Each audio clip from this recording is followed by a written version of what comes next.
আমাকে তো বানিয়ে দেওয়ার মতো কেউ নেই, তাই যখন যেটা খেতে ইচ্ছা করে নিজের হাতে বানিয়ে খেতে হয়।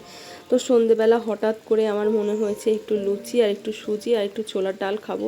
তো যেই ভাবা সেই কাজ, রান্নাঘরে ঝটপট চলে গিয়ে ময়দা মেখে ছোলার ডাল করে তারপরে কিন্তু সুজিটাও করে নিয়েছি। আর আজকে সুজিটা না একটু শক্ত শক্ত করে করেছি, যেটা হচ্ছে পিস পিস করে কেটে তারপরে খাবো সেরকমভাবেই খাওয়ার ইচ্ছে হয়েছিল।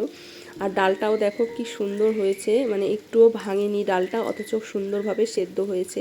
তো সবার প্রথমে কিন্তু রান্নাবান্না করে আমার ছেলেকে দিয়ে দিলাম, কারণ ওকে খাইয়ে আমি খুব তৃপ্তি পাই, ও খেতে ভালোবাসে। আর ওকে সাজিয়ে গুজিয়ে খেতে দিতে আমার ভালোও লাগে।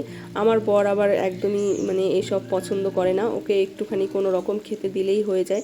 ও আবার বেশি সাজিয়ে গুজিয়ে দিলে খেতে ভালোবাসে না। যাই হোক, সোনাকে বললাম খেয়ে দেখ বাবা কেমন হয়েছে। তো বললো খুব সুন্দর হয়েছে। আর হ্যাঁ, সন্ধেবেলা খেতে ইচ্ছা করলে কি করব বলো, একা হাতে যেহেতু বানাতে হয় সেই জন্য সমস্তটা রেডি করতে করতে কিন্তু সেই রাতের খাওয়ারের সময় হয়ে গেছিলো, মানে ডিনারের সময় হয়ে গেছিলো। তো এটা কিন্তু আমরা ডিনার হিসাবেই খেয়ে নিচ্ছি এখন। তো ওদেরকে খাইয়ে দাইয়ে তারপরে হচ্ছে কিন্তু আমি নিয়ে বসেছি, কারণ আমার আবার ভাল লাগে সোনাকে খাইয়ে নিয়ে তারপরে খেতে।